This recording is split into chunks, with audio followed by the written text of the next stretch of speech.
워렌 버핏의 버크셔 해서웨이가 기술주를 멀리한다.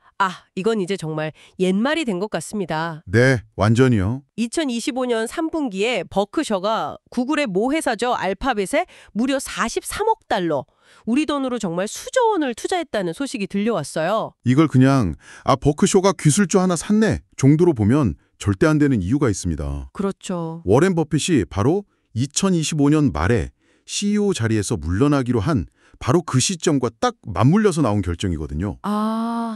타이밍이 정말. 네, 이건 세계에서 가장 유명한 투자회사의 미래가 어떻게 바뀔지에 대한 아주 중요한 일종의 신호탄이라고 봐야 합니다. 그러니까요. 버핏 없는 버크셔의 첫걸음, 그런 게 될 수도 있다는 거잖아요. 맞습니다. 그래서 오늘 저희는 이 자료들을 바탕으로 이번 투자의 속살을 한번 제대로 들여다보려고 합니다. 도대체 포트폴리오에 무슨 일이 벌어진 건지, 이 과감한 결정을 내린 사람은 정말 누구인지, 그리고 버핏 이후의 버크셔는 어떤 모습일지 하나하나 파헤쳐 보겠습니다. 자, 그럼 구체적인 숫자부터 한번 보죠.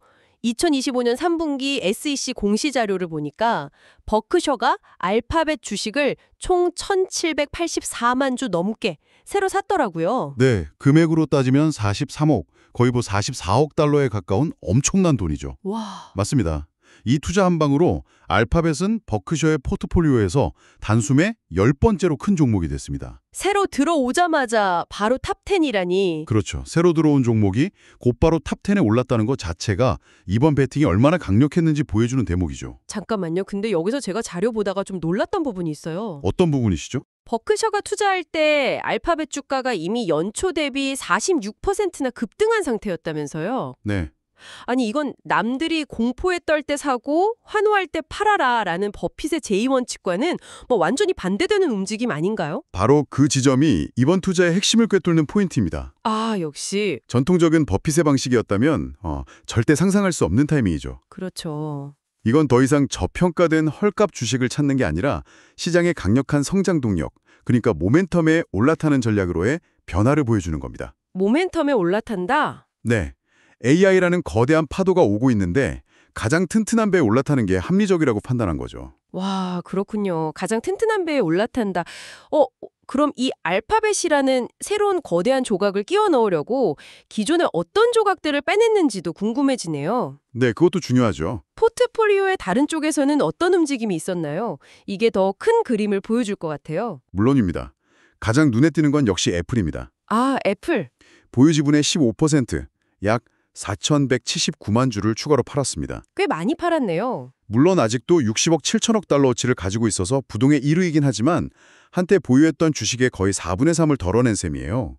꾸준히 비중을 줄이고 있다는 건 명백한 사실이죠. 애플뿐만이 아니던데요. 뱅크 오브 아메리카 주식도 3분기에만 19억 달러어치를 팔았고 주택건설 업체인 DR 호튼 주식은 아예 전량 매도했더군요. 네, 맞습니다. 반면에 보험사 처부의 지분을 16%나 늘렸고요. 이 모든 움직임을 종합해보면 하나의 흐름이 보입니다. 버크셔는 지난 12분기, 그러니까 3년 내내 주식을 순매도하면서 현금을 쌓아두고 있었어요. 현금을 계속 모으고 있었군요. 네, 그 규모가 역대 최대 3,810억 달러에 달합니다.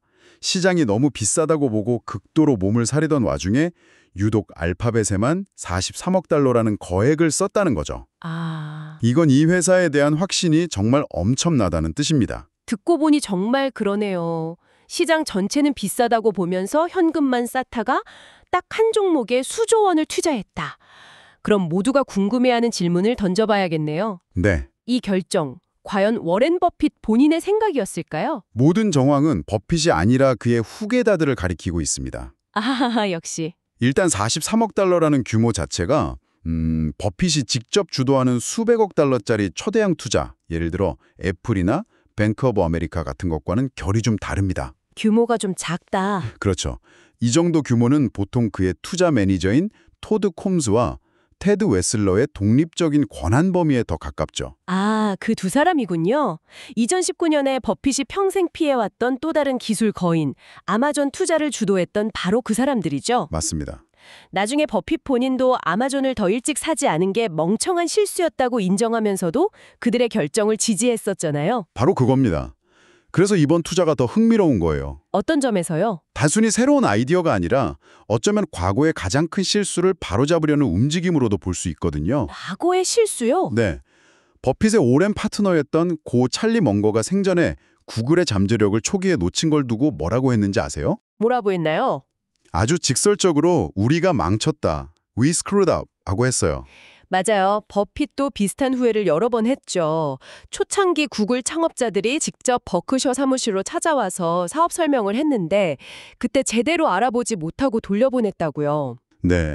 정말 아이러니한 건 버크셔가 소유한 보험사 가이코가 당시 구글의 최대 광고주 중 하나였다는 사실이에요. 아, 진짜 아이러니하네요. 자기 돈을 구글에 쏟아부으면서 그 비즈니스 모델이 얼마나 강력한지 직접 체험하고 있었으면서도 기술주는 잘 모르겠다는 그 편견 때문에 투자를 망설인 거죠. 그리고 이 모든 과거의 후회가 버크셔의 승계 계획과 딱 맞닿아 있습니다. 승계 계획이요? 네. 버핏의 공식 후계자인 그렉 아벨 부회장은 직접 주식을 고르는 사람은 아니지만 버크셔 대국의 모든 자본을 어디에 배분할지 최종 결정하는 총사령관입니다. 아, 최종 결정권자. 그렇죠. 이번 알파벳 투자가 콤즈나 웨슬러의 아이디어였다고 해도 총사령관인 아벨의 승인 없이는 불가능했을 겁니다. 아, 그렇다면 이건 사실상 아벨 시대의 투자 청사진을 우리가 미리 엿보는 굉장히 중요한 사건이라고 해석할 수 있겠네요. 정확합니다. 이 투자는 아벨에게 미래를 위한 새로운 자본 배분 템플릿을 만들어준 셈입니다. 템플릿이요? 네, 즉 시장이 너무 과열돼서 전통적인 버핏 스타일의 싸고 좋은 기업을 찾기 힘들 때 알파벳처럼 압도적인 기술 플랫폼에 투자하는 것도 훌륭한 대안이 될 수 있다는 선례를 남긴 거죠. 과거처럼 놓쳐버린 기회를 되풀이하지 않겠다는 제도적인 의지를 보여준 겁니다. 알겠습니다. 그럼 이제 가장 본질적인 질문으로 들어가 보죠. 후계자들이 주도한 결정이라는 건 알겠는데 왜 하필 수많은 기술주 중에 알파벳이었을까요? 네. 겉보기엔 그냥 잘 나가는 AI 주식에 올라탄 것처럼 보이는데 깊이 들여다보면 지극히 버크셔다운 논리가 숨어 있다면서요. 네. 그게 바로 이 투자의 묘미입니다. 버크셔는 알파벳을 성장주로 위장한 가치주로 본 겁니다. 성장주로 위장한 가치주. 핵심 개념은 자본 수익률이에요. 버핏과 멍걸인 항상 이런 기업을 촉으로 쳤습니다. 성장을 위해 계속해서 공장을 짓고 설비를 늘리는, 즉 돈을 쏟아부어야 하는 회사가 아니라 추가적인 자본 투자 없이도 이익이 계속해서 샘솟는 기업 말이죠. 아, 알 것 같아요. 예를 들어 철강 회사가 돈을 더 벌려면 용광로를 더 지어야 하지만 구글의 검색 엔진은 이미 만들어진 플랫폼 위에서 그냥 돈을 계속 벌어들이니까 그런 자본 효율성을 말하는 거군요. 완벽한 비유입니다. 찰리 멍거는 이런 사업 모델을 환상적인 자본 수익률을 내면서 경쟁자들이 밀어내기 매우 어려운 기업이라고 극찬했죠.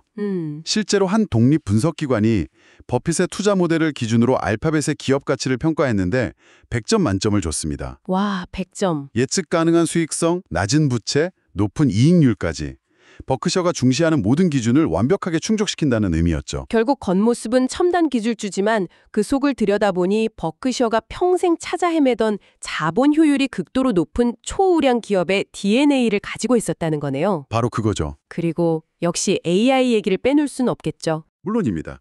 이번 투자는 알파벳을 다가오는 AI 시대의 승자, 특히 기반 인프라를 장악할 승자로 보고 장기 베팅을 한 겁니다. 기반 인프라. 그리고 이 의도는 그들이 동시에 무엇을 팔았는지, 즉 애플의 비중을 줄인 것과 비교해보면 더욱 선명해집니다. 그렇죠.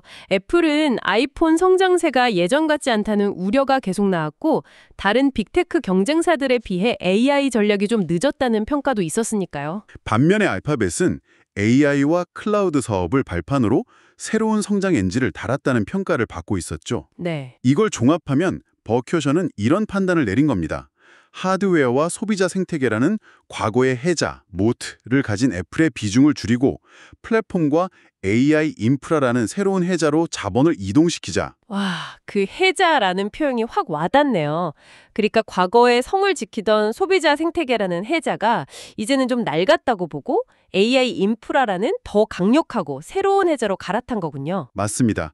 21세기에 맞는 경제적 해자의 개념이 진화했다는 사실을 세계 최고의 가치 투자 회사가 공식적으로 인정한 아주 중요한 전략적 선언이라고 할 수 있습니다. 자, 그럼 오늘 나눈 이야기들을 한번 정리해 보겠습니다. 버크셔의 알파벳 투자는 단순히 기술주 하나를 산 게 아니었네요. 그렇죠. 첫째는 찰리 먼거가 우리가 망쳤다고 했던 놓쳐버린 기회, 그 과거의 실수를 만회하는 상징적인 결정이었고요. 그리고 둘째는 워렌 퍼핏 이후를 준비하는 그렉 아벨과 차세대 경영진이 주도하는 버크셔의 미래 전략 방향을 보여주는 첫 번째 신호탄이었습니다. 마지막으로 셋째는 전통적인 가치 투자를 버린 게 아니라 AI와 데이터가 지배하는 디지털 시대에 맞게 가치의 개념 자체를 진화시킨 결과로 볼 수 있습니다. 하지만 이 모든 분석에도 불구하고 한 가지 짚고 넘어가야 할 게 있겠죠? 네. 이번 43억 달러 투자는 버크셔가 쌓아둔 3,810억 달러, 거의 4천억 달러에 달하는 현금에 비하면 정말 일부에 불과하다는 사실 말입니다. 맞습니다. 그래서 그렉 아델 시대의 진짜 시험대는 이제부터 시작이라고 봐야 합니다. 이제 시작이다. 네, 이 엄청난 현금 더미를 과연 어디에, 어떻게 사용할 것인가. 거기에 버크셔의 미래가 달려 있겠죠? 버크셔는 시대에 따라 경제적 혜자의 정의를 계속 바꿔왔습니다. 강력한 브랜드 코카콜라에서 네트워크 효과, 아메리칸 익스프레스, 소비자 생태계, 애플을 거쳐 이제 데이터와 AI 인프라, 알파벳에 도달했습니다.